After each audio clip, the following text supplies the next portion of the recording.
Hi friends, welcome back to Actually Adultish, your favorite podcast in the world. My name is Christina Rice and I'm your host. I'm a holistic health coach living in Los Angeles. I'm the creator of the blog addictedtolovely.com, and I also co-host another podcast, Straight Up Paleo. If you haven't listened, you should check that one out as well. But I'm super excited that you're here again with me today, and if you're new, thanks for joining in. Hope you like it. We have an exciting guest today. First, I just want to remind you of all the ways you can help support the podcast.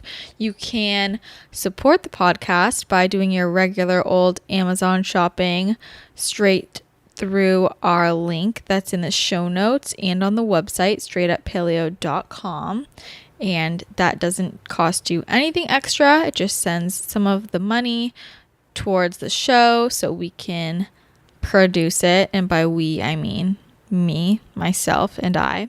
Another way that you can support the show is by becoming a patron of the show at patreon.com/actuallyadultish.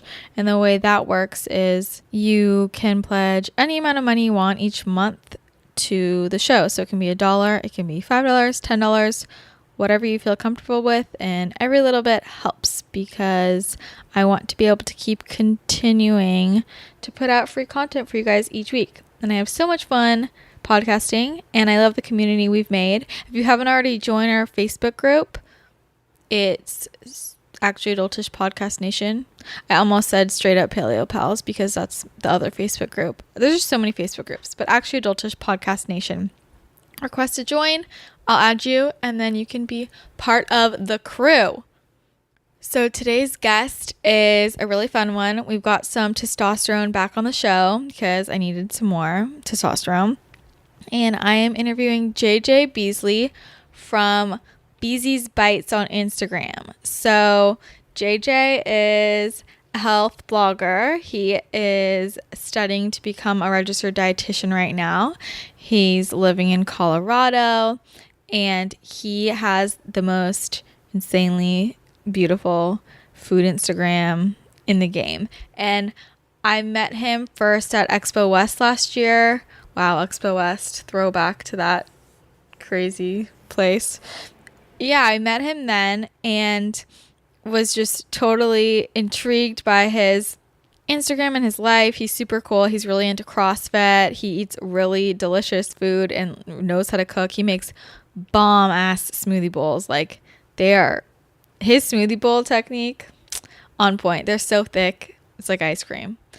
I digress. But what's interesting is I think we all know that the health and wellness space on Instagram, especially, but in general, is very female dominant. And so I really wanted to talk to JJ to see what he thinks of that and what it's like being in such a female centric space, because he's in the minority. And I mean, as a dietetics student, he's in the minority as well, probably. I'm sure most of his classes are women just because it seems to be more female dominated industry. Interesting. And we talk about why maybe that might be and things like that. So we'll get into all of that in the interview, but I love getting a male perspective, and I'm really grateful that JJ took the time to come on the podcast because I know he's so busy. He's doing a million things. And that's another thing I wanted to talk to him about, how he balances everything, because I just always think it's impressive when people know how to juggle all of their tasks. And I think it's helpful for other students who are in college or even high school or beyond college working. It's always helpful to hear how other people balance it all and balance a healthy lifestyle. And of course, I just like to hear why people become interested in the things they're interested in. So it's a really fun interview. Love talking to JJ. He's the best. But before we get into it, I want to remind you about the Digital Nomad Nutritionist course. So I mentioned it before. My friend Amy over at rebelnutrition.com created this online course called Digital Nomad Nutritionist. And it's for anybody who is an NTP, a health coach, a nutritionist, or you're just interested in wellness. And if you want to turn your passion into a business and work from wherever, this course is for you. So Basically, it's just an online course that's totally self-paced that will teach you everything that you need to know to launch your online business and to grow it. So you can do this without having any prior technical knowledge, without having an existing audience already. And she just teaches you truly everything you'll need to know. So you're going to learn how to set up a website, set up your email list, grow that email list, find your audience, build a brand without a designer, optimize your social media accounts. Speaking of Instagram, very, very relevant. And create a plan for a product potentially, or a service, figure out how to launch it, how to collab with other nutritionists, just everything. So it's a great program, and it helped me a lot launch my online coaching business.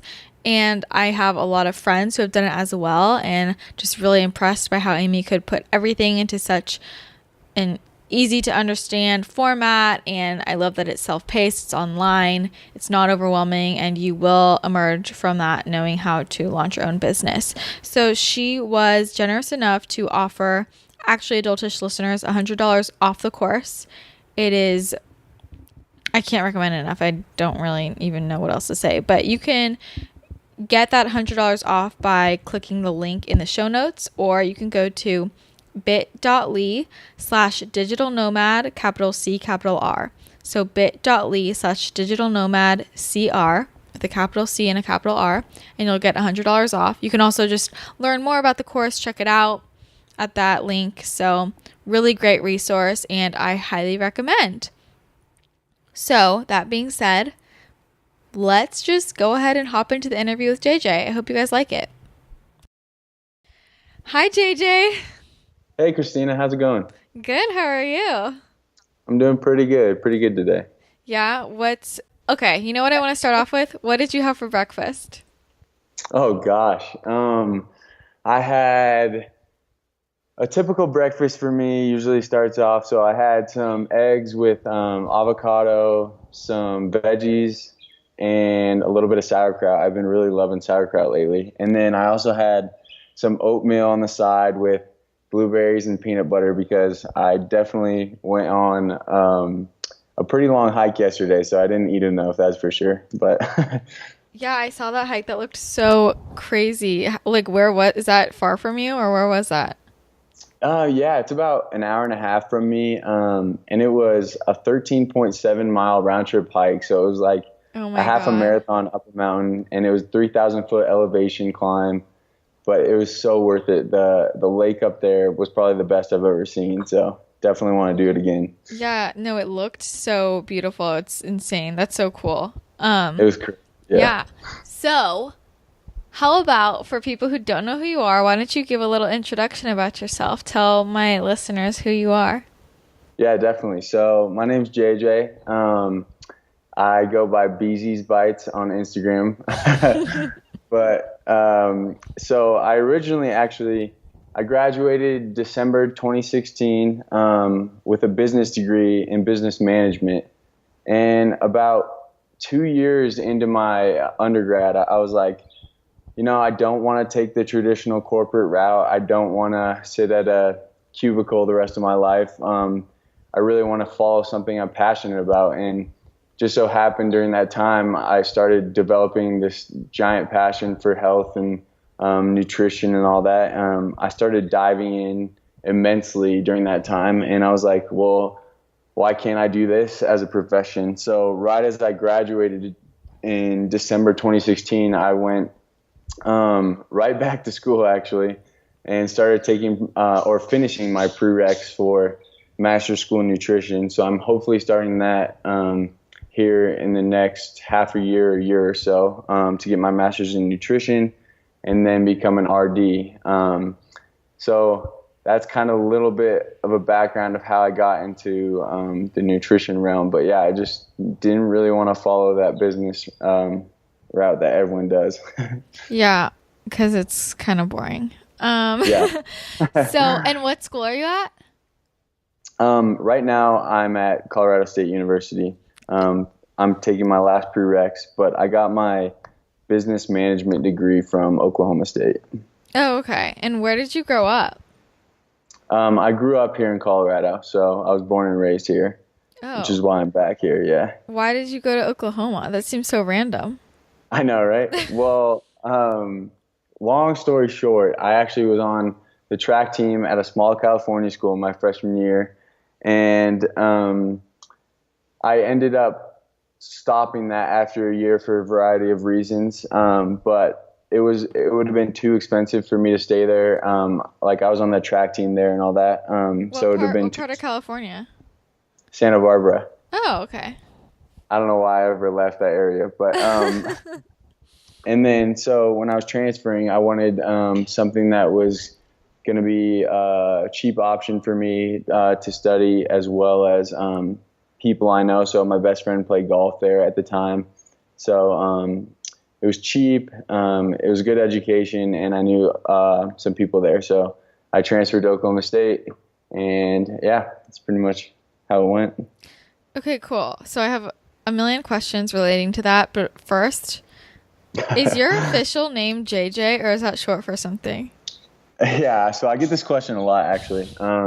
My name's John Scott Beasley, and everyone's like, "How the heck do you get JJ from John Scott?" But my mom actually, or my whole family, called me John John when I was like up until like 3 years old, and then that kind of turned into JJ because they didn't want to like say John Scott, or like my mom would get mad at me, so she'd just say like JJ. So that's kind of how it turned into JJ. They used to call me John John first, and then it like just went to JJ like for something quick to reference me by. Yeah.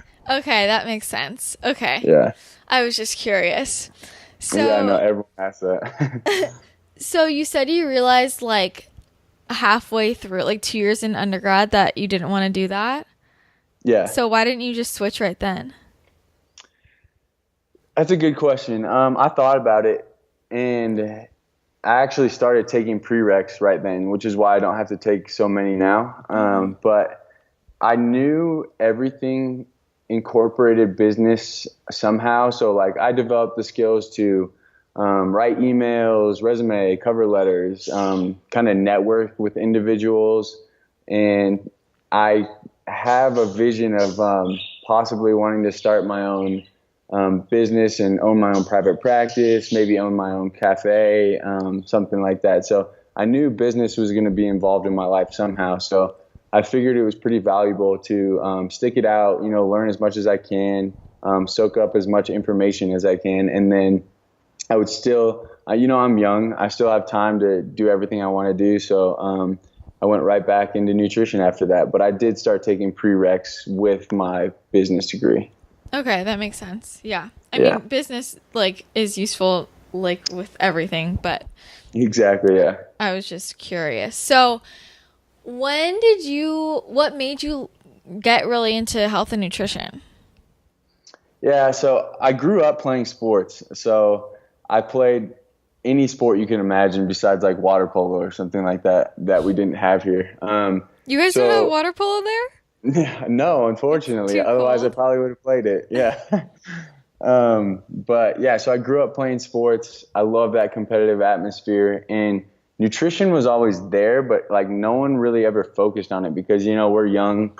We can eat whatever we want. We're always being active. So, it wasn't really like a focus for any of us, until you started getting to that like collegiate high level area. And then, um, actually this is when I quit, playing sports my freshman year is when I really started um, to dive more into it, and I started developing my own health issues with like digestive headaches, migraines, all that kind of stuff. And I was like, this can't be right. So I went to the doctors and I was like, hey, what's going on? All this kind of stuff. They had no idea. They just prescribed me like, your standard stuff. And I was like, this doesn't help. This isn't what it is. So I kind of ended up healing myself in a way through nutrition, changing my diet, figuring out what works. And then that's what really just sparked this interest for me. And I love helping others like in any way I can. So combining those two is just like the ultimate dream for me. So it kind of happened that way, which was strange, but No, I mean, I totally relate to that. That's like what happened to me too. So, um, Yeah. so what were the biggest, like, what changes did you make that you noticed the biggest difference from in terms of your health? It was definitely cutting out so I was eating like growing up, I could eat whatever I wanted because I was so active playing sports and stuff. So cutting out a lot of the processed foods, focusing on ingredients, that kind of thing. So I used to eat like I used to love Pop Tarts and Oreos and all that kind of stuff. Mm-hmm. And it was just like a quick source of energy. I didn't really care, but like I still love food in the same way. Like I'm the biggest foodie you'll probably meet, but um, it was just focusing more on the ingredients and what I was actually putting into my body and what I was fueling my body with, and that's what like really I'm really passionate about. As you can tell through my Instagram, I'm all about ingredients, focusing on what fuels your body personally. There wasn't anything in particular like gluten or anything like that. Like I do well on all that, I found out, but it's just focusing on the quality of ingredients and the quality of food that I'm putting into my body now, which I'm all about. So, Yeah, and did you notice a difference in your athletic performance as well? yeah, like just with recovery and all that kind of stuff, you can really, especially at that high level, you can like really start to notice um, your energy levels and all that kind of stuff. What foods really make you perform better as well. So I definitely noticed that. Why did you quit sports? Um, Mainly because of injuries and all that kind of stuff. So like with my knee, all like just a variety of different reasons, but that was the main one. School had a factor too. It was pretty hard on my grades the first year, so that was probably the number one reason behind all that. But Okay. So if you quit because of injuries, but then you picked up CrossFit, does that worry you at I know all? it does, and I do have to be a little wary. But in a way, like I'm a little bit more careful now with how I approach it and being smart with my training and all that stuff. So if I'm not feeling too well, I'll definitely tone it back a little bit. But I think definitely my nutrition now has helped me recover, and I've noticed less pain, less inflammation in a lot of areas too. So I think changing that up immensely has helped me as well. So How did you get into CrossFit? yeah, so when I did quit sports, I started going to the gym, and I was just so bored going in there every day doing bench press and then like sitting around for a bit, and it wasn't like competitive. There was no like drive for me to get better really. It was just kind of like, oh, I'm doing this to semi be healthy, but like it wasn't fun for me. So I missed that competitive drive. I missed that atmosphere where you're interacting with other people, you're competing, you're having fun and all that stuff. So that's what really drove me into starting CrossFit. Yeah, and I feel like also, I mean, I think it's hard when there's not really a goal. You know, like CrossFit's Exactly. cool because there's like always a goal like to reach versus just like going in and just kind of going through the motions. If you're like already in Exactly. shape, you're not really there for a goal, I guess, you know? Yeah. I mean, there are goals, or like if you're into powerlifting and stuff like that, you're always Yeah. trying to increase your weight. But yeah, exactly. With CrossFit, it's like, oh, we have the open coming up. Oh, I want to do better than I did last year, or I can always get better at snatching or my handstand push-ups or something like that. There's always techniques and strength areas you can get better at, and it is really technical with gymnastic portions. So ring muscle ups and um, handstand walks and all that. That's just like creates another level to it as well. That just is an absolute blast. But I think the best thing about CrossFit that I've learned is the culture that you're like brought into. It's a community, and everyone's rooting for, or like very supportive, and it creates a sustainable environment for you. So you want to be there every day. And how often do you go? Do you go every day? Yeah, I pretty much go every day, except close on Sundays. So I do like active recovery on Sundays, but sometimes I go twice a day, but that's only like once or twice a week. But yeah, I go pretty much every day I can. What does active recovery look like for you? Active recovery is like hiking and all that kind of stuff. Not the hike I did yesterday, because that was that was pretty much That a was half marathon insane. up a Yeah. mountain. But yeah, it's more like hiking, biking. I try and do mobility, so I bought a foam roller and a lacrosse ball to get the tight areas. It's taking walks. I do take walks. It's that kind of thing. So just light stuff to get me active and moving throughout the day, and not like put extra strain on my body. Yeah. I feel like CrossFit sometimes gets a really bad rap, and like, are there any misconceptions about it that you would like to speak against? Yeah, definitely. It does, and for good reason. You see the videos of people like trying to do way more weight than like they're, I guess, built for, like worked up to. So, with bad form as well. So you see the people trying to snatch and they've never snatched before, and it just like their arms get twisted or something like that. So I would say, if you find a good gym with coaches that really care about your health and how you do and how you perform, that is one of the best things you can do, because that's all they care about. And they'll see that and they'll be like, hey, listen, we might need to scale this workout for you because you're not quite at that level yet, and that's okay, but you're still going to get better, because you can scale any kind of workout no matter what. So if I can't do handstand push-ups, for instance, I might go to like a dumbbell press, or like shoulder dumbbell press or something like that, or I might do handstand push-ups on a box. So you can really just modify anything you want in that area, which is awesome. So coaches are huge in that area. So I think that's the biggest problem people have with CrossFit, is just the moves and people not using the right technique. So I'm realizing now there might be some people who don't even know what CrossFit is. Like, can you give a little explanation of what CrossFit is?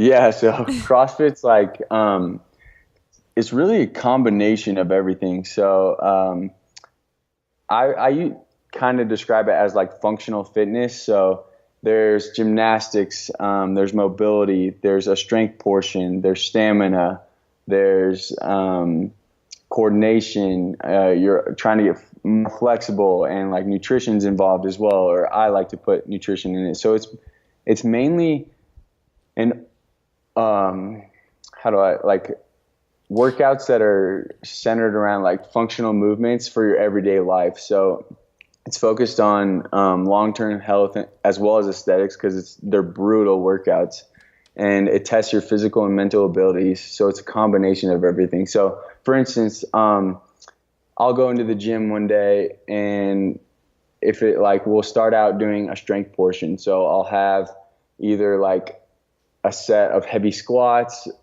as well as a set of, heavy strict overhead press. And then after that, so that gets our strength portion out of the way. And then we'll have like a Metcon. That's like a metabolic conditioning. So you get your strength, you get your endurance. And in the Metcon, you might have barbell cycling, as well as some accessory movements with like dips or pull-ups and that kind of thing. So it's just an overall workout that combines your whole body each and every day. So it's pretty awesome. So is there always a strength portion and a conditioning portion, or are there certain days that are just strength, certain days that are just conditioning? It depends on your gym. So I do the comp class, which is like the competition class, getting you ready for like competitions. But even at my CrossFit box now, in the regular class, they have a short strength program before the Metcon as well. But I've also been to gyms where they don't do the strength portion before, and it's just the metabolic conditioning. And I didn't like that as much, but during those workouts, you can still have heavy strength movements programmed in as well. So it does get a combination of both regardless, but I like finding gyms that have like the focused strength portion beforehand, where you're not rushed for time or anything like that. Okay. Gotcha. Do you ever worry though about recovery doing a full body workout like basically every day? Definitely. And some of the workouts are more focused on like they'll be like, oh wow, this is definitely shoulder focused. And the Mm-hmm. coaches are good at that, so they'll scale that, or like the next day we'll do more legs focused or something like that. But some of them are full body. So if I'm ever feeling like I can't recover, I will take a rest day the next day. But I have built up to this kind of volume of training, I would say. So I Yeah. didn't initially start out doing every day, sometimes twice a day But workouts. So yeah. I built up to that. But yeah, if I'm ever feeling bad, I'll definitely kind of tone it back for the next day. Yeah. Well, and you also fuel yourself. Like, I think a lot of people run into issues with it when they're trying to do these high intensity, like heavy lifting workouts, and then they're like also still in this diet mentality. like, That's so true. like yeah, of course you're gonna kill yourself if you're not eating to fuel your performance, right? So, That's a good point. Yeah. So fueling for performance has been my main focus. So eating well around my workouts and constantly eating throughout the day so I can have energy to sustain these workouts is huge. Because I notice if I don't eat enough the day before, my energy levels tend to be a little bit lower or something like that. So definitely eating for performance is huge in this area. yeah, and I love that you brought up eating the day, like what you ate the day before, because I think that's something that a lot of people don't think about. Like they always think it's Yeah. what they ate that day, and I'm like, no, you have to look at what you ate the day before. Exactly. Like it's way more than just like, right, because your body's still digesting that food you pretty much ate before a workout, and it's not like it's going to use some of that for energy, but it's going to use also what's stored in your body from the day before, or like something like that. So it's overall nutrition. It's not just right before your workout. So having a complete diet, or like a healthy diet overall, is huge for recovery, performance, all that kind of stuff. Yeah. And are you a morning workout person or later in the day? When do you usually go? I normally go at noon right now, or around that time, but I prefer to work out in the mornings. I just feel like I have better focus in school, through my work, and then I can get to sleep at a decent time later that night. If I work out later at night, then I'm kind of amped up and I can't get to sleep that well, actually. So I Yeah. definitely am a morning workout person. Yeah. I in college I used to work out literally right before I went to bed.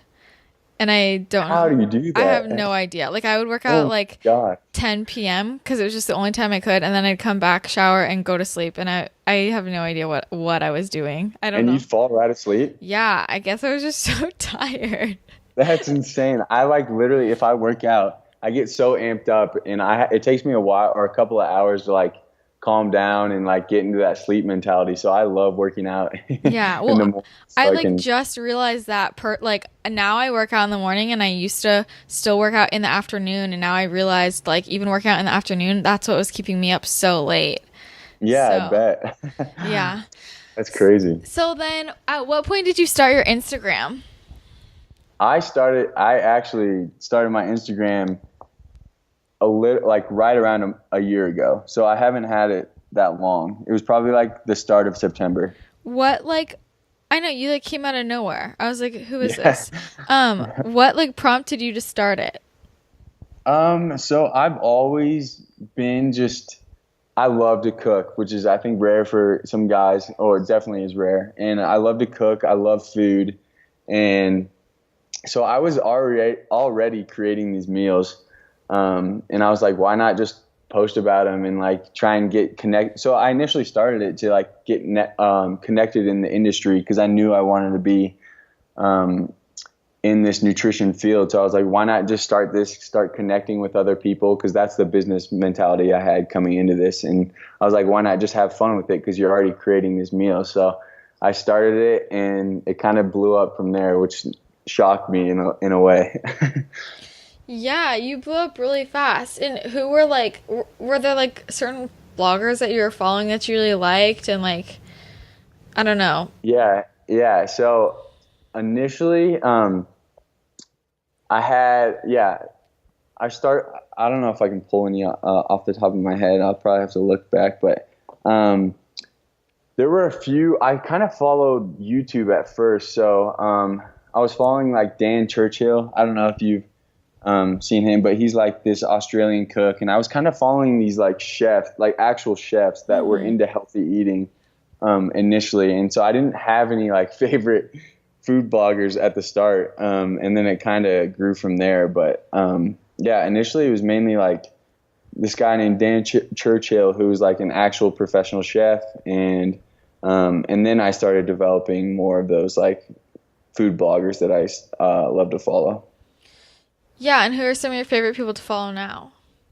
Oh gosh, you're putting me on the spot. Yeah, I am. These are the hard questions. So honestly, every person I follow, I like love to follow because if I wasn't following them, I would probably unfollow them if I didn't like the message they were putting. But just recently, I like following a guy named Doctor's Kitchen. He is like this doctor who believes in promoting the message of culinary medicine. So he's kind of going against the whole grain of that medical profession of, well, oh, you need prescription, you need drugs and all that kind of stuff in order to get better. He's promoting like the actual food part of it. So I love that. But I also love like the Well Necessities. She's awesome. Mm-hmm. Constantly Eating, Ariel's Awakening, Twist of Lemons. We're now that the other guy, Werner, he's from Paris, but he's another guy in here, as well as California Kitchen. He's another guy that's into the nutrition realm. Bree Willie, he's awesome. There's so many. I can keep going. Well, okay. Let's talk about what we really want to talk about here, which is what it's like being a male in such a female-centric space. Yeah, definitely. So, did you ever second guess yourself because it's so female-focused? 100%. Like, initially starting out, I realized how female dominant this was, and I was like a little overwhelmed with it at the start. I was like, I would be what am I supposed to do? Yeah, because it is intimidating to not have any guys and like to which I don't like, and I can go into a little bit later. But yeah, it is very intimidating to have like so many girls around you, and even in my nutrition classes and at my work where I currently work, it's like all girls. So it was definitely intimidating not being able to like relate as much to people. But then I started to find a couple other people that were guys in this industry, but still it's not too much. So it was very intimidating at first. And how do you feel about it now? I love it. So now I kind of have a totally different mindset, which of course would happen because it's just a shock at first. But now I'm really trying to promote men's health and getting more involved with like eating veggies, like trying to make veggies cool again, and for guys, and having it not be a weakness, a sign of weakness, or like something to care about your health or have like these feelings of paying attention to your body and that kind of thing. So I really want to like have or like influence guys to focus on their nutrition and focus on what they're putting into their body and have it not be such a culture thing to not care. You know what I mean? That's interesting. Well, I mean, obviously I'm not a guy, so so is that how you feel the culture is? Like guys feel like they can't show that they care about their food? Yeah, I feel like that is personally. Guys are just like I don't know if we want to go back into like, but like primarily they're like focused on hunting, like getting the meat and providing for the family and all that stuff. Where women were in charge of cooking and all the other like fruits and veggies and all that. I don't know, that kind of stuff. So as well as like you see now, and if some guy orders a salad at a restaurant with his friends, like they all razz him for it. So it's like it's not a thing for guys. Like you see guys eating like two racks of ribs or getting like a 3-pound burger or something like that. That's what guys are supposed to do. Whereas like if I were to go in and I'm like, which I do now, but I order like veggies and quinoa and like a ton of nourishing foods that might not be like quote unquote manly or something like that.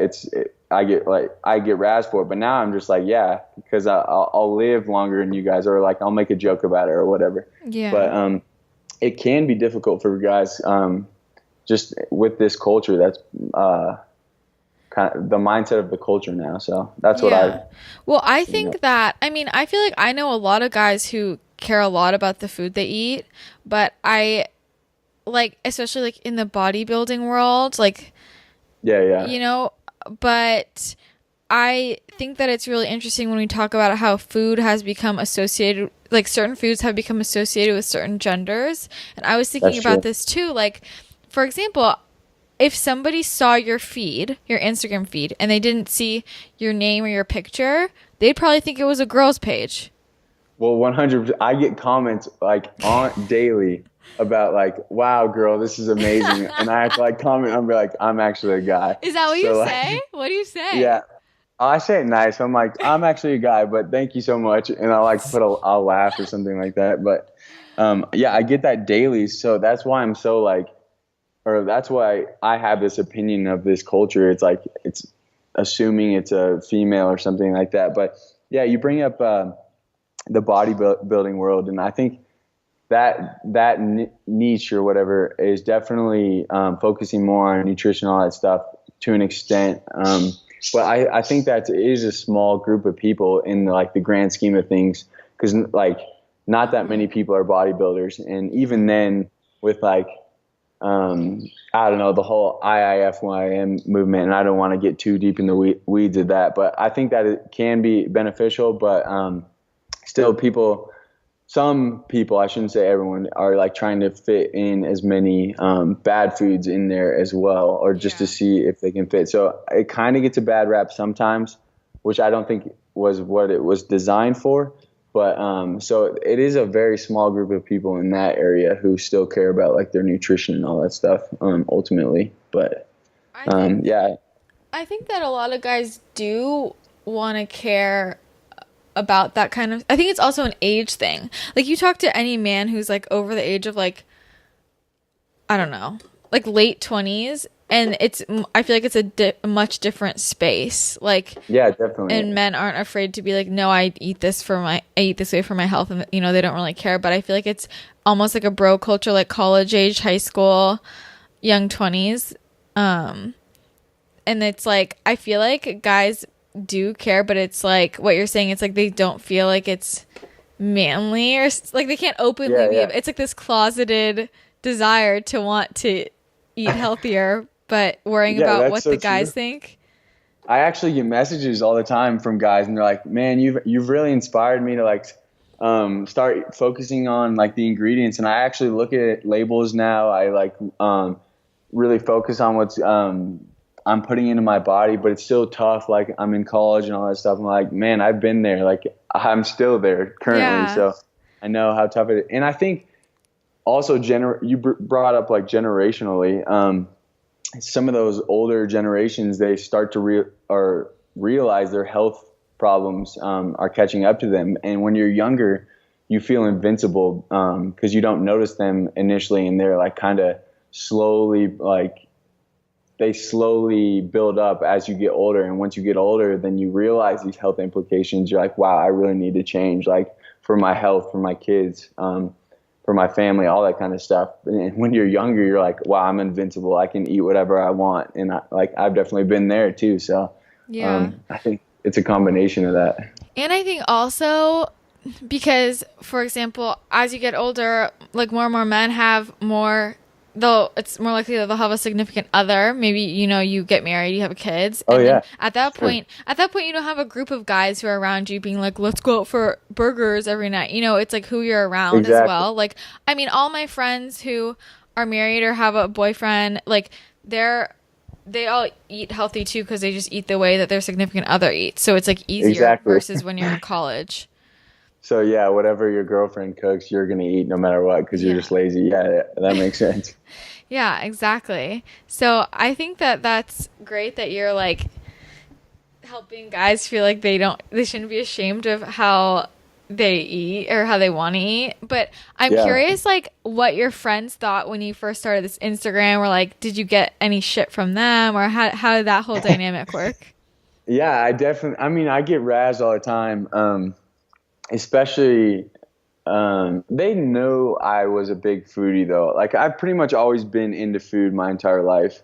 Um, but not necessarily healthy. So whenever I did turn to healthy, I definitely got razzed for it. I definitely got a lot of shit for that, and which I was which made me intimidated at first, which is why I was intimidated at first, which is not good. But you know, it happens. Like Mm-hmm. you can't help it sometimes. So I was very intimidated at first, but I kind of like grabbed this mindset of like, who cares? Like I'm so passionate about helping others now, and I'm so passionate about health in general. And I want other people to feel how good I feel and have like the same emotions and feelings as me, that like I don't care anymore. Like I'm just so passionate and driven by um, like health and nutrition in general and helping others, that it's not a big deal for me. So um, I don't know. Do they make fun of you still now, or do you think that now, like, or now to have some of them come around, now do some of them like try and copy your meals? No, yeah, I think they still give me like, oh, it's Beasley's bites. You know, Yeah. what'd you make today? Did you make some quinoa and stuff like that? They always bring up quinoa. I don't know why. I guess it's fun to say, but yeah, I still get razzed for it, but it's more of like accepted, and they know now, and it's like it's still cool. They ask me. I have friends who text me and they'll be like, "Oh, JJ, I need this," or blah blah blah. They text me for a recipe and stuff like that. So they love, a lot of my friends love it, and they're like all for it, and they'll send me messages and be like, "Oh, this is sweet. I'm gonna try this out." So I think it's definitely changed, and they're more accepting. You just got to be confident with it, and really be confident in who you are and your passions, and like your friends will, if they're true friends, they'll accept you no matter what. They'll still give you a hard time because they're good friends, but it's more being confident in who you are and what you're passionate about. Yeah. It's so interesting talking to you because I feel like in general in the world the conversation is always the opposite. It's always like what's it like being a woman in such a male dominated space? Like that's always the conversation, but like we never talk, like it's not always that way. Like that's why this is Yeah, it's so never the interesting. other way. I feel Yeah. like, yeah, Like and so yeah, that's why I love like I just like asking you what it's like, you know? And also I yeah. bet I mean, is it like that in your classes as well? Oh yeah, 100%. Okay, I need to stop to take a quick break because I just want to remind you guys about Beauty Counter, my favorite makeup, skincare, personal care brand in the world because you guys know I love non-toxic products. And this is all very relevant because JJ, today's guest, is all about just focusing on ingredients, clean, whole, real ingredients. And that is the same philosophy that we have at Beauty Counter. So I am a Beauty Counter consultant because I love the products and I love what the company stands for, because a lot of the items that are out for sale right now by most mainstream companies use a ton of really harmful ingredients, and they can put pretty much anything out on the label because the personal care industry is not regulated very well. There hasn't been a major federal law passed to regulate the safety of ingredients in personal care products since 1938. That's a long, long time. And all of these toxic chemicals and harmful ingredients can lead to a ton of health issues, from cancer to infertility to asthma. Just they're major hormone and endocrine disruptors. So it's really important that we try and minimize our exposure to those. The same way that it's important that we pay attention to the ingredients that go into our bodies. What we put on our bodies gets absorbed into our skin, goes into our bloodstream, and really affects our health. So Beauty Counter has actually banned the use of over 1,500 questionable or harmful chemicals in our Never list, which you can find on our website. And that is a lot more than what is just generally banned in the US. They have only banned, or we, I don't want to say we because I don't whatever. The US has only banned 30. 30. That's just not enough. So this is why I love Beautycounter, besides the fact that the products perform incredibly well. And my new favorite is the eye makeup remover that just launched. It's amazing. I've been waiting for a great non-toxic eye makeup remover, and it is here. We're also launching our holiday collections very soon, this week I believe, which are going to be amazing, and they'll probably sell out fast. So make sure that if you're interested, you go online and get those when they come out so that they don't sell out, because I got a sneak peek and it's incredible. Some other faves, as always, the charcoal bar, the charcoal mask, the bronzer, the Repair and Nourish shampoo and conditioner, pretty much everything. I use them for everything. And if you have kids or a baby, we have a great kids and baby care line as well. So check all of those out. So if you're interested in Beautycounter, go to beautycounter.com/Christina Rice and check out all the products. If you need help with a recommendation or color matching, then definitely feel free to email me. But again, beautycounter.com/Christina Rice. And I think you're going to fall in love once you try a product. Okay, now back to JJ.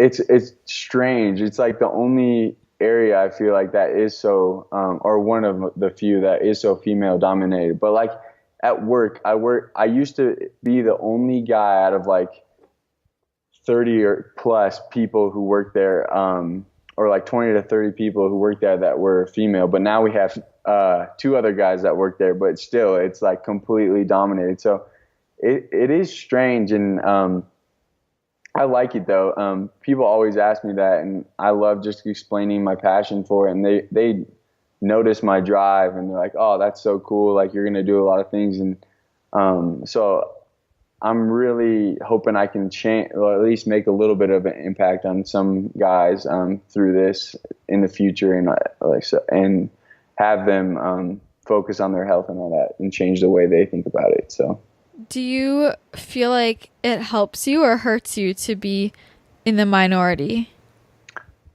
I actually asked that. I've asked that a lot, especially starting out in this industry. I would get advice from, or I would email other RDs and all that kind of stuff and be like, what do you think? How do you think this helps me or hurts me in terms of like graduate schools, getting jobs and all that stuff? And they're like, and I've realized now, like, I think it's a big benefit because I am the minority. So it's like any kind of thing, they want more diversity in this like specific industry. And the reason I think it might hurt me a little bit is some people might not feel like I can relate to them. So I don't know, for example, some females might not think, oh, well, he doesn't know really what's going on with me internally and all that stuff. So I think that's an area that might hurt me. But as long as I can soak up as much information and really relate, I mean, I have a sister, so I know a little bit, like, or I've gotten some insight from her and all that stuff. But I think it definitely helps me overall, just being like that minority in this industry. So. Yeah, but it's like for every woman, for example, who feels like she can't relate to you, so maybe wouldn't want to work with you, there's also a man who feels like he can't relate to all these female RDs, and you're one of the few male RDs, so that would help you in the opposite direction, you know? Exactly. So yeah, I guess it's a little bit of both. That's a good point. Yeah. Yeah. So like, I feel like it's great because I feel like you might I feel like there's a lot more people who should be getting nutritional counseling who aren't. And like, I bet a lot of them are men who are just almost embarrassed to go see a female RD. But it's like, I feel like as a guy, it seem, I don't know, I would be more comfortable going to a male RD. Yeah, that's true. Yeah. Cause I feel like one of the reasons they don't want to talk about their health or like quote unquote, how they're feeling, like what's going on with them internally is because they feel like they're giving up their man card by talking to a woman about it. I don't know if that's exactly how it is, but yeah, they might just feel more comfortable. Like it's just a bro talk. We're just chatting about nutrition and how we can like fuel ourselves and stuff. So yeah, it's a good point. I mean, it's the same thing with like doctors. Like for example, I feel more comfortable talking to a female doctor, and I bet a lot of guys feel more comfortable talking to a male doctor. And also, there's like always that awkward thing where like who wants to go, okay, if you're a guy, do you really want to go see an RD? What if she's like really cute and then you're sitting there being like, I'm so constipated and I'm bloated. Exactly. Like no one wants to do that, you know? That's true. Yeah, there's always like the movie scenarios that like you walk in and she's really attractive and you like have this terrible issue that's going on. Exactly. Yeah, so that's a good point. So, have you noticed, like, do you ever feel like you're treated differently by either peers or teachers or, I don't know, and on social media? Like, do you feel like you're treated differently at all because you are one of the few males in the space? I actually haven't gotten that really. Everyone's been really welcoming to me, to be honest, and really inviting of like help and giving advice and just supportive. So I actually haven't noticed that, and I feel like other people might have that, but I personally have not noticed that in any like setting of like school or anything like that. Everyone's been really supportive, wanting to like help out. So I don't know if it's the industry, which I like to think it is, just the health industry in general, so, or nutrition industry, so supportive of everyone. But I personally haven't got that.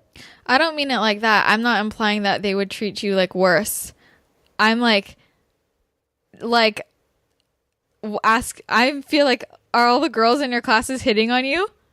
Oh, I mean, yeah, I have gotten hit on a little bit, at my work and all that stuff sometimes, but I think they mean it in like good fun. But Of yeah, course I they have do, but like you're outnumbered. I am outnumbered, extremely outnumbered. So I definitely have gotten that. Do you get a lot of DMs from girls? Yeah, sometimes. What do they say? Some are like, I mean, some are nice, like really nice, and I don't think they're hitting on me. They'll be like, oh, if you're ever in this town, let's meet up, or if I'm ever in Colorado, I'll let you know, and all that kind of stuff. But yeah, I have gotten some messages and stuff that some I can't probably say on No, here, yeah, but, you can. Say it. I've gotten messages like that aren't bad, but they're just like, wow, if you were around me, I would definitely date you, and all that kind of stuff, just along those lines. But that is a good question. Have you gotten any nudes? I have not on Instagram or anything Really? like that. Yeah. That surprises me. I think Not because yet. girls aren't as creepy as guys. That's true. They don't just randomly, well, I don't want to say anything, but like, some guy, I've heard some guys that are will just out of the blue send some stuff, so. Yeah, like I've definitely gotten some dick pics on Instagram. I feel like that's just like a creepy, like It's so creepy.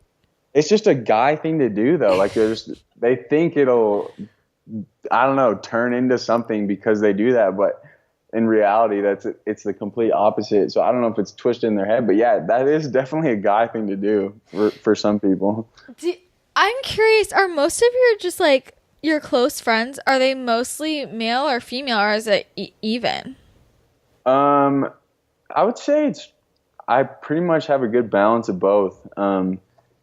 Yeah, it's pretty even. There's not like a sway in either way. My closest friends, I have both guy and girlfriend, so. Yeah, I was just wondering. Okay, wait, yeah. Well, I think it's funny. Yeah, why do guys send dick? Like, I don't get it. Like, you're a guy. Why do guys do that? I think they think like in movies, like, oh, well, like girls send them, like they would like them from girls. So maybe they think, oh, maybe the girls would like it from us too. They think it's like a reciprocal thing. So, Oh my God. God, okay. Going back to social media, is there anything on social media that you see all these girls doing that really like pisses you off or is annoying or you just don't understand? Like getting a male perspective on this female dominated space. I wouldn't say it's like anything female related, but I don't like in the social media realm how like everyone gets hooked on a certain thing, be like, because it's a new fad thing when like it might not even work for them or something like that. That's what bothers me the most probably. But I don't think it's like anything gender related, to be honest, for me personally. But I don't get upset. I'm like pretty nice guy, so I don't really get upset with it or like get ticked off by anyone. But I think that's one of the things that bothers me the most probably. But I would argue that is gender related because I feel like hopping onto those trends and fads is like related to diet culture kind of. And I feel Okay, like diet good culture point. is very female like I feel like that's such a female issue. Like I feel like guys don't really worry about that as much. Yeah, I Or guess. do Well, they? You tell there me. are. No, you're right. I think that is the majority, and I think that might be right because there aren't a lot of guys doing what I'm doing. Yeah. So it could be more. I just see it as a whole in the industry, I guess, but or in this realm. Is there a particular diet like not like I just mean like a food trend or something that's gone around that you are not a fan of? Um, Not one in particular. I just don't like how like you'll see your favorite food blogger or something say, "Oh, I'm not putting bananas or something in my smoothie," or like a fruitless smoothie, and that like becomes the whole trend. Even though like for me or like people who are trying to perform, you need those like simple sugars coming from those fruit like post workout, and like those are really good energy source and all that stuff. So um, like you don't see the whole picture as well on Instagram. So seeing those things like that one post throughout the day, they might have like six other things of fruit throughout the day, but they might have a fruitless smoothie. So I don't know, Yeah, just that's a seeing good point. just seeing those as a whole is just like what bothers me. And so it's not like one in particular because I know diets that particular or like not diets, but like ways of eating that work for people. So I know like paleo might work for someone, and that's great. Like if you feel great, you perform great, like you're completely healthy. That's awesome for you. But it's more of just that specific, like the specific things you see on Instagram that like trends and really influences people to like cut out things in their diet that they don't need to is the biggest problem I have. Yeah. And okay, okay, this is what I want to know. Why do you think that the health and nutrition space is so female dominated? Like Um, it's just I would say initially my initial thought would be because guys are just they're not it's not acceptable for them to care about their health. The man food culture is like see how many burgers I can eat, or like let's see how much I can stuff my face or something like that. And then it's just a part of us to as I get older, yeah, okay, I'm gonna get this beer gut, and then I'm just like, that's just the way it is. That's how life is. I get kids, I start balding and all that kind of stuff. When I think we just need to change the way our thinking is and be like, no, it doesn't have to be like that. And so by changing that way of thinking, it would get more men involved in the health and nutrition atmosphere. They'd be more focused on eating veggies, fueling with nutrient dense foods, and not so worried about all this, like seeing how much they can eat or how much junk food they can eat and all that kind of stuff. So it's really like a mental block and like culture thing that really prevents it, I feel like. I mean, I think also, well, have you noticed that almost every food blogger has had or currently has an eating disorder? Yeah, I did notice that. I was like, well, it can't be this many people with eating disorders, but I have noticed that. Yeah, so I mean that's why I think it's so focused, like that's why think it's so female dominated because the eating disorders seem to be more heavily like a woman's issue. And Yeah, then or guys don't want to talk about it, but yeah, I'm curious what you think about that. Like, do you think that no one talks about like eating disorders in like for men. And like I feel like there are definitely a lot of men who struggle with them. And I'm curious what your perspective is on that. Like, do you ever Yeah, see friends with, I don't know. What do you think? yeah. I mean, you definitely see like not any of my like like best friends, but Yeah. I've seen people who like have these like or say something that will be like kind of in the eating disorder realm, but it's nothing like that. No one talks about it, and I think that brings it back to like men don't want to talk about their emotions. So like that's one reason they might not go to an RD because they don't want to talk about their health or like to their friends or like I don't know, but it's more of like they don't want to talk about their emotions. They don't want to get involved in that kind of thing because men are supposed to be strong. They're supposed to be manly, and showing your emotion is weak. And it all gets back to that. It's just what is manly? What can I do to maintain my man image when I don't like it still is manly to eat veggies in my opinion and like care about your health. And Yeah. so changing that completely is, but it definitely happens. And I've seen it in more guys have eating disorders than is being like Admitted. expressed. Yeah, definitely. Yeah. And I also think it depends on like the industry they're in. Like I know I've talked to a lot of guys who are in health and wellness. A lot of them were doing professional sports or maybe modeling or something, and they all say, you know, way more guys have eating disorders than admit. And but I'm wondering, like, for just an like average college guys, are they secretly worrying about what the same things that average like high school college women are like, you know, college women are like, I'm worried about my calories. I need to work out to look this way. Like they're all very focused on like worried about that. And I'm like, is the average guy like worried about that kind of shit too? Or and just doesn't like say anything or express it? Or do they just not even like think about it? You know, I don't have too much like insight on this, but I personally believe that there are more guys than you think. Especially like you do see the guys that like do not care one bit at all, like obviously, and they go out every night, they eat whatever they want, they do not care. But then there's some guys who like low key care about what's going on, and I think it's more than people realize, which is pretty. It's something to keep in mind, especially when we are talking to other people and our thoughts and our all that kind of stuff. So it's not just girls or regular girls, and it definitely happens more than we think. And I've seen it I've heard some things that have made me think it's way bigger than we realize. So Like what? just like guys will make the same comments as girls after a night of drinking or something like that. I've heard that before. So Yeah. Yeah, it's like I was out with a those friend. little comments. I was Yeah. out with a friend and he was like, "Well, I just work out so I can eat a lot."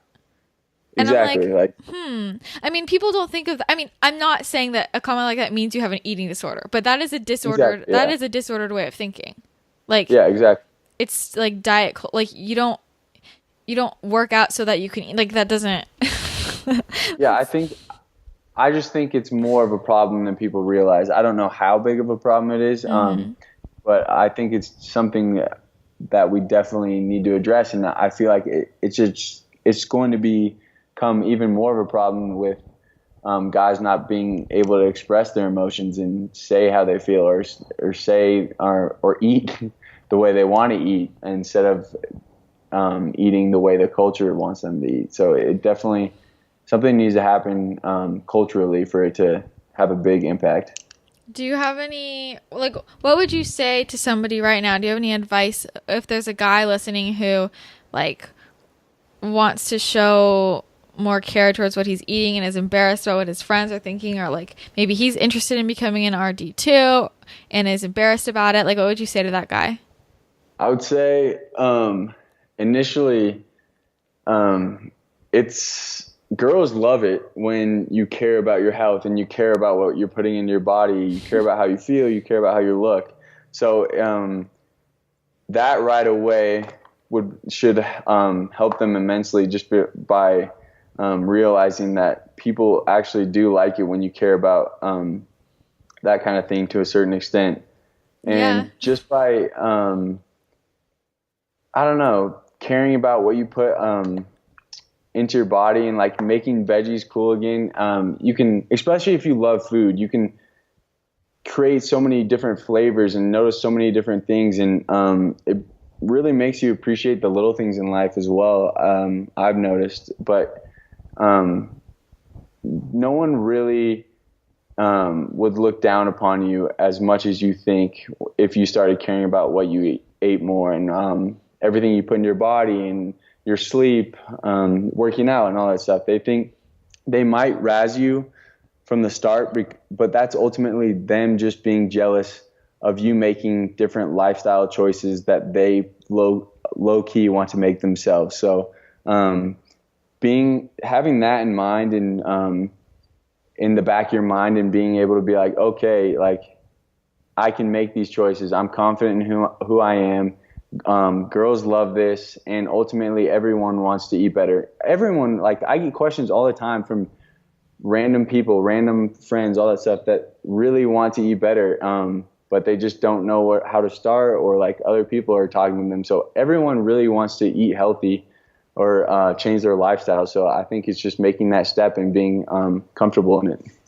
Yeah, and that's why I don't get it either, because it's such a good point. I'm like, it's such a good way to pick up girls. Like, I feel like who wouldn't want to be the only guy in a huge class of women? Who wouldn't, like, or like as a girl, I don't know. Or I think about like when you went to Expo West, you were literally in a huge building of women.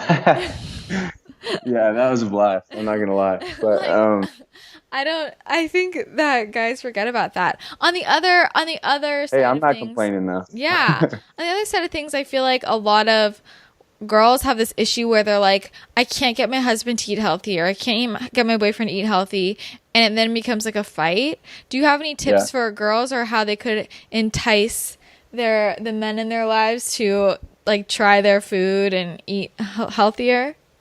Yeah, I would say try recipes that like try making their favorite recipes in a healthier way. So like they see, oh, they absolutely love brownies or something like that. Make them like sweet potato brownies with a little bit of honey or something like that, and like don't tell them or anything like that. But like making, and they'll try it and they'll be like, what is this? Like this is amazing and all this Yeah. stuff. So I think the first step is like if it doesn't taste good to them, or like they hate that kind of thing, they won't want to change. It won't have any impact on them. But so if you can create foods that are their favorite, but in a healthier way, in a healthier alternative, they'll start to change their way of thinking. And then you can slowly implement like new foods and more vegetables, and their palate will start to change, and it develops over time.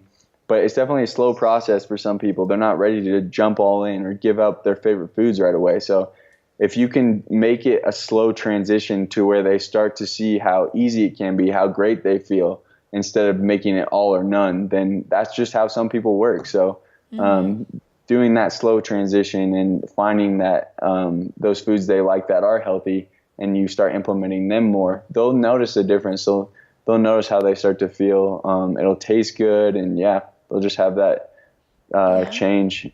Yeah, I love that tip. And you like don't tell them. This is what I do for like my family. My family, I'll make them like brownies and I won't tell them what's in it, and then they like them. And then I'm like, actually that was healthy. So, Yeah, I but love making sweet potato brownies. They're like my favorite yeah. thing. Okay, another thing. So, do you drink?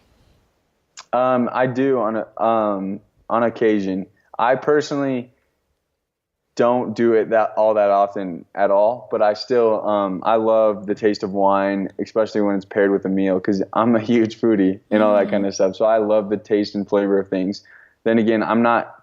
I did have my time where I like drank just to get drunk and all that kind of stuff for partying and all that stuff, and that's just not me. Like I'd rather get up early, have the time in the morning to have my coffee and all that kind of stuff, rather than feel like crap the whole next day and all that stuff. So, to me, it's not my style. It's not the way I want to go, but I still do, especially if it's like a birthday, one of my friends' birthdays, or we're going to a nice dinner or something like that. So I don't take anything out of my life, but I do what makes my body feel best, if that makes sense. Yeah. Do your friends drink? Like, does that ever become an issue? Because I feel like guys, like college guys, just like go out to the bar, you know?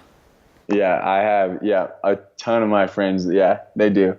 But I'm just like perfectly okay with where I'm at, and I'll say no, and I'm like, I'm good. Like, I'll just have one, or like, I'm good. I don't need any tonight. So I'm perfectly fine with saying that, Do, and being content. And they'll razz me a little bit, but that's just them trying to have a good time. They're having fun and all, but they really don't care in the end of it. So. so will you still go out with them, but just like not drink or not drink as much, or do you ever just like not go? I'll go out with them, especially because I don't want to like not hang out with them because of that. Mm-hmm. I still like hanging out with them. I still have a good time, but sometimes I don't go either, and I'm totally fine with that. I've gotten to a point where I'm 100% okay with the decisions I make, because I know I'm making them for the like good reasons, and if anything, if I don't go out, I'll pick them up, or we'll go out the next day for brunch, and all that kind of stuff. So it's not a big deal to me, but you can still have a good time and not drink, definitely. Yeah, and I love hearing that from a guy because I think that I mean, that's something that a lot of girls like struggle with. Like they say, like my friends all go out, but I feel like that's even harder for guys. Like Yeah. if they didn't want to like party hard every night, because I don't know why that's such a like fratty thing. Were you in a frat? I wasn't a frat, and yeah, I wasn't a frat, but What does that mean? Did you like it or I what? mean, yeah, no, that's when I had my fun and all that stuff. So I wasn't always like it where I didn't drink all the time. Now I rarely drink, because I've gotten into a different mindset, and I know what feels best. But like back then, I wasn't like the guy who said no so it was different, and I wasn't always like this. So I definitely should say that. But Well, do you think I've it's possible to be in a fraternity and to say I don't want to drink? 100%. I had some of my good friends don't drink, and they were in my fraternity. So it's definitely one of my friends like didn't even take a sip of alcohol until he was 21. So and he was in my fraternity. So As a guy who's into health and nutrition, where do you think is a good, like, what's a good way to meet other people who are interested in that as well? If like other guys are into that and they like are like, none of my friends like this, but how can I meet people who are like, yeah, so I've met people like through the food and nutrition club at school. There's like I've met a ton of people who love nutrition, all that stuff through my CrossFit box. So joining a gym and all that kind of stuff, and finding those like-minded people, because you guys will gravitate towards each other. So putting yourself in those situations that might seem uncomfortable. So like going to events, exactly like Expo West and all that kind of stuff, or like even starting the Instagram. I've met a ton of people, or like who I consider friends now, because of this. So it's just putting yourself in those environments, whether it's going to a gym, joining a club, all that kind of stuff. You can meet all these like-minded people. yeah. Okay, also, so I mean, you're pretty busy and you have a lot going on and you care a lot about your health and your fitness and your nutrition, and I think the common thing, I don't have time to be healthy. I like, especially college kids, like how do you balance everything? Like how do you make it all fit into a day? How do you study and work out and eat healthy and cook and be social? Like how do you manage all that? That's funny. I'm actually running a nutrition kind of challenge, focusing or having people focus on ingredients, what they're putting into their body, all that kind of stuff. And I'm running it for my CrossFit box. And Yeah. their number one thing was, oh, how do you have time for all this? Like, how do you do this? And it does take, if you're not used to it, like you won't know exactly all the tips or tricks to do initially. But I think it's just making that first step in trial and error, and finding what works for you, finding the foods that work. I know for me, I love planning out my day the night before. So I know what I have to do tomorrow. I know all the, like, I have class and all this stuff, but I also need to get this done, blah, blah, blah. I work from this time. So by planning it out the night before, it allows me to prioritize what I need to get done, what time, and all that kind of stuff. And it doesn't work out perfectly like that ever, really, but it helps me kind of prioritize things that need to get done and be more efficient when those things do like come up and all that stuff. So that helps a ton. Finding easy meals to cook has been huge for me. So if I'm like already cooking some veggies, which can take like 20 minutes to cook if you chop them small and all that kind of stuff, I'll throw in some chopped sweet potato fries as well, or maybe like a little salmon or something that cook at the same time. And so it's that makes it easier. Or like I have like buckwheat that cooks in 10 minutes. You boil it for 10 minutes and it's ready to cook. So finding those meals that are easy, you can make them tasty, but experimenting and really just taking that first step is huge. But planning my day is also very key. Otherwise, I just become overwhelmed. So that's huge for me. I'm curious. Okay, I want you to tell me what a day in the life of JJ is like. Oh, gosh. So I'll wake up and... What time do you get up? I get up now at 6 every day. I get up at 6 and I don't touch my phone. My phone's on airplane mode. And I make some like hot lemon water or tea. I've been loving tea lately for some reason, which is weird because I'm a coffee guy if you know me. But and so I'll wake up, do that. I will read a book or listen to a podcast while I do some mobility. I'll even I'm trying to meditate. And I think that's different for everyone. For me, it's turned into being more mindful and going through what I'm grateful for every day, and how I can serve others and all that kind of stuff. So, I'll do that for like 30 to 40 minutes. And then I'll get ready, I'll make breakfast, and then I'll turn my phone on. And so I don't check it for like an hour and a half, when I wake up. And then I'll go through, catch up a little bit on Instagram, messages, emails, that kind of thing. And then I normally have class. I have a little break in between class, and then I have another class, some days. And then I go right from that class, and I have like an hour where I'll make a pre-workout coffee or something, quick digesting. And then I'll go work out at noon. And then I have a little bit of time normally, before I work. So I work from like 4 to 9:30 or like 3:30 to 8:30. So I'll have from like 1 to 4, where I can get some work done, make a post on Instagram, take a picture, whatever, and then post it. And so I do that, and then I'll go to work, and I'll come home at like 9, 10 if I have anything else I need to get done, which hopefully is already done, because I'll do some work throughout the day. And then I'll normally try and go like eat something and then go to bed. But I definitely have some busy days. I don't know how the hell you finish all your like homework and stuff and study. that comes. So I don't work every day, which is nice.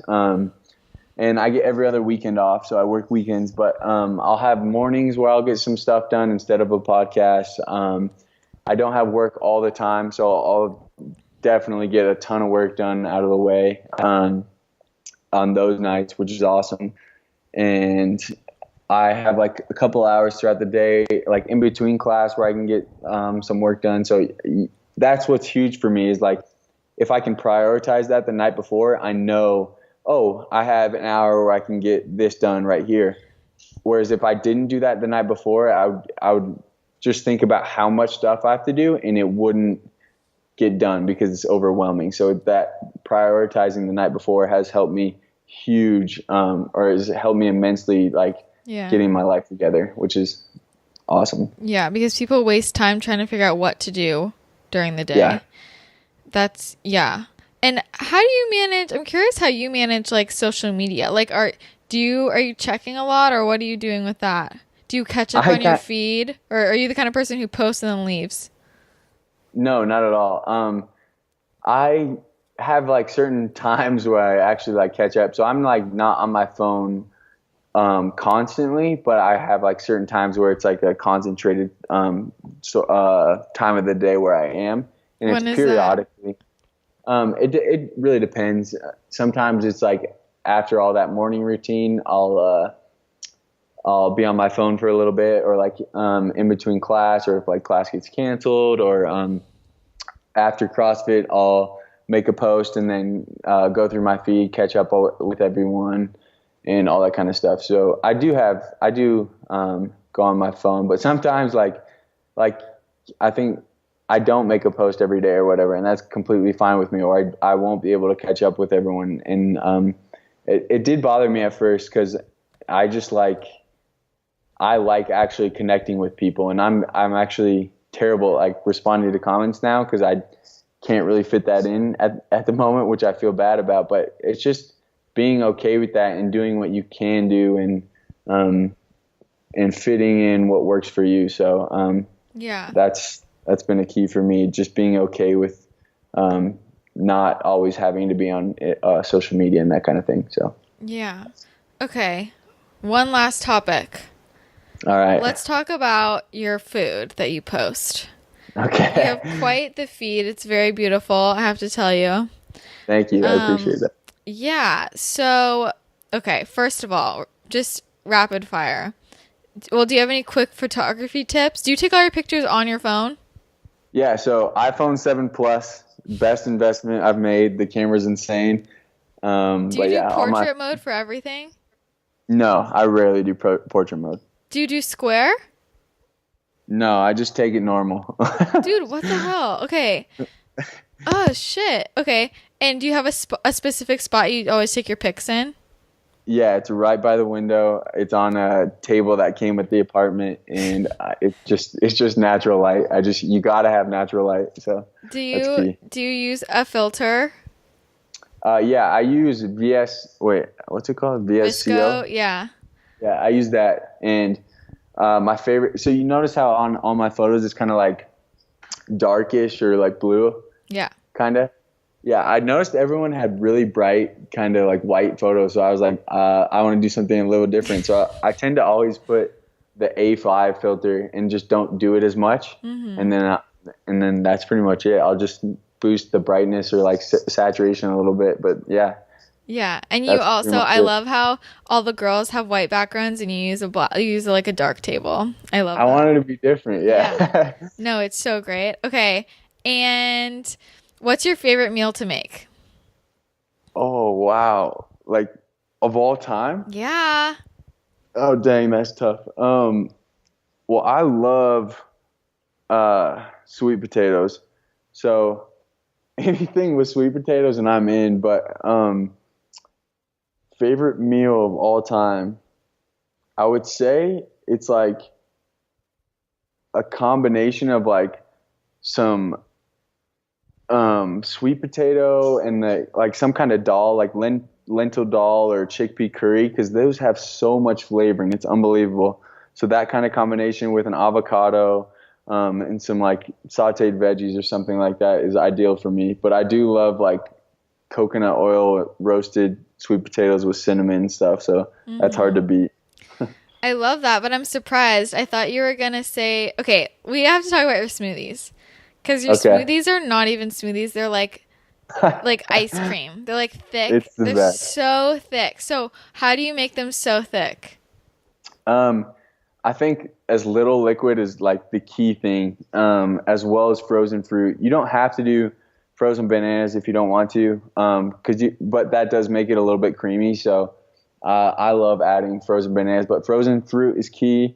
Not adding too much liquid. So like if you use fresh fruit, it has a ton of liquid that just goes into the smoothie. So I love just using frozen fruit, not a lot of almond milk or whatever kind of liquid you use. If you do use protein powder, you might need a little liquid, but even protein powder thickens it up even more. But I do have a nice blender, so Vitamix definitely helps. Yeah, do you with notice a difference? Did you have something else? What did you use before your Vitamix? I had a Ninja. I have a Ninja Um, too, and is it worth it to invest in a Vitamix? it's like I think it's a huge difference, but like you Really? can I still made the same amount of smoothies like the same kind of smoothies regardless. It's just like it's just all about being patient and like mixing it up while you're doing it. It does take a little bit more time, but it's worth it to me. But Wait. Tell me what the difference is between like my Ninja and if I got a Vitamix. so I had a Ninja for the longest time, and I actually recently just got a Vitamix, and it's just a little bit more. Um, I don't know if the blades are sharper or it's more powerful, but you can notice how like flax seeds get blended up a little bit better. Like the smoothie, my thick smoothies tend to be a little bit go a little bit faster instead of taking more time to like mix them through and all that stuff. So it's just a little bit of an upgrade that I've noticed. It's not too big of a deal. So if you have a Ninja, it works great, but it's just a tiny bit of an upgrade that I've noticed. Yeah. So I'm just like stalking your feed right now. Do you have a favorite smoothie? Yeah, any like if I'm going pure taste, it's I'll throw in like some frozen bananas with like cashews and all that stuff, a little bit of dates. Like this is a decadent smoothie, Yeah. and some almond butter, and that's like pretty much dessert. But Okay. like an everyday smoothie would be like one frozen banana and like some blueberries with like flax and maybe a little protein powder and stuff. I love blueberry. Blueberries are my favorite fruit, so a blueberry smoothie is my go-to for sure. Are you vegetarian? I'm not. But do you ever eat meat? I do. I eat salmon pretty much on I wouldn't say daily at all, but on a very consistent basis. But I've always been a big salmon guy over anything.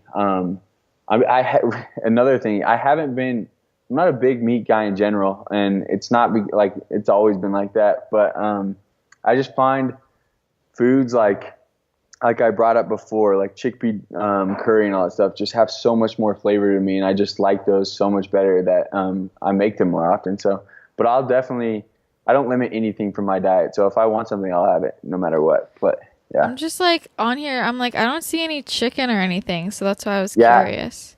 I don't eat a lot of chicken, and it's cheaper too to not eat all that kind of like chicken and all that stuff on a consistent basis. So I've just found um, protein or like I've gotten my protein from different sources and all that stuff, but I definitely don't limit anything from my diet. Yeah, well, you're a good person to ask, like about where you get good sources of protein if somebody doesn't like to eat a lot of like animal products. Do you have Yeah, any I've tips for actually, people? Yeah.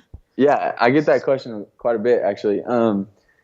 So hemp seeds and pumpkin seeds are really high in protein, as well as like lentils, quinoa. I know like the standard beans and obvious stuff, obviously, get a lot of rap for that. But yeah, quinoa, especially buckwheat, those are really high in protein.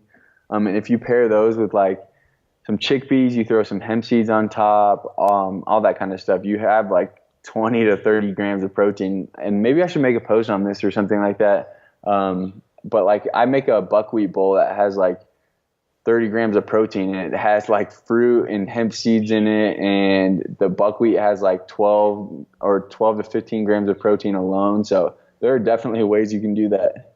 Oatmeal has a ton, that's protein packed. So it's pretty easy once you learn what kind of foods do. Like I think pumpkin seeds have 9 grams of protein per like 3 tablespoons or Yeah, something they like have that. a ton So of protein. People don't yeah. realize that.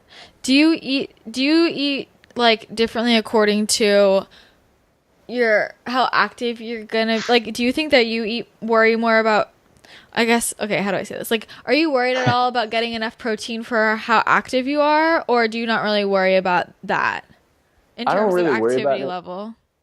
Um, I don't personally really worry about it as long as I'm getting like a balance at every meal, and I'm fueling my body like correctly. It pretty much sorts itself out. And I've actually done research on this. There, like for athletes, the research now suggests you only need like about 0.85 grams per pound of body weight of protein, where like beforehand everyone was saying, oh, you need like 1.2 grams, like really high, but like you don't need as much to build muscle as you think. But yeah, so. Yeah, that's been a hot topic recently, which is why I wanted to bring it up, because I think people, well, like a lot of people who are doing, I mean, it's honestly just all rooted in the bodybuilding industry. I feel like they're just like, you have to like pound yourself with protein. I'm like, not really. Like, exactly. And I'm like talking about your everyday average individual. If you want to get like pretty big, like you definitely need to increase your protein a little bit, but I'm not trying to be like one of those huge guys that really like can't move very well. I'm just trying to be like your everyday, like very like fit, active individual that's not massive, but like has muscle mass and like can live an easy lifestyle to follow pretty much. So I just don't worry about it. Eat a balanced meal, eat a ton of nutrients, and your body's smart. It will take care of the rest. Do you think that approach works the same for men and women? Yeah, definitely. So you think that a woman could eat the same meals as you? Oh, not in the same amounts, no. You have to cater it to your own body's needs for sure. And I eat a ton of food, so I don't know if everyone could, but how many meals do you eat a day? It varies. Some days I eat like 3 big meals. Some days it's like 6 or 7 small meals. I don't know. It really depends, but yeah. I eat quite a bit throughout the day. Cool. Well, see, I think that you're a perfect example of all these people who say, I'm too busy, I don't have time. I'm like, look at JJ. He's busy and he eats so well. And yeah, damn. Like, it's like you're so busy, and it's like not even just like that you eat healthy, but you also make it look really good. And you have the time. If you have the time to make it look good and take pictures, then average Joe can find the time to freaking like exercise and make a healthy meal, you know? It's not as hard as people make it out to be. That's what I'm trying to preach. But yeah, I definitely agree. Yeah, cool. Well, thank you so much for coming on. You shared so much interesting information. Do you have any last thoughts that you want to share? I just want to say thank you for inviting me. Like I was honored when you asked me. So I just want to say thank you, and I hope we can do it again or something like that. Yeah, you have to come back. We'll have you come back, and we'll talk about something not related to food. Sounds good. Why don't you tell everybody like where they can find you if they want to connect? So I'm on Instagram. I'm Beasley's Bites, BEAZYS Bites. And there's like a link to my Facebook that I'm building and all that stuff. I don't have a blog yet, and I'm in the process of getting that started. But like this has happened pretty quickly for me, so I'm still trying to like build everything. But yeah, are you gonna start a blog? Yeah, I'm gonna start. I think I'm gonna start building a website for like my future business that incorporates a blog and all that stuff in it. So if you follow me on Instagram, you'll get all the updates there. But yeah, Instagram's my main source right now. And since my audience is primarily female, I know they want me to ask if you're on Tinder and Bumble. I'm not, but I'm not closed off to the idea. Oh my God. Okay, great. Okay, well, thank you so much for coming on, and I will talk to you later. Sounds good. Thanks. Bye. Bye. Okay, I hope you guys loved that interview. I know it was a long one, but I had so much to ask him, and I really, really appreciate JJ taking the time to come on the show to share a bit about his life and all of the fun things. And I think it's a really interesting conversation to have about what it's like being a male in a female-dominated industry. There's not that many situations. I feel like usually the conversation is reversed. So I'm glad he got to talk about it, and I think I might need to have him back on again because I have more things to ask him. So huge thank you to JJ. I hope you guys liked it. If you did, make sure you subscribe. Make sure you leave a rating and a review on iTunes and Stitcher. It helps out so much getting the word out about the show, and share it with your family and your friends and your dogs and your neighbors and your Uber drivers and everybody. It'll be fun. So I hope you guys have a great week. I hope you have a great day, great life. And I'll talk to you again next week. All right. Bye.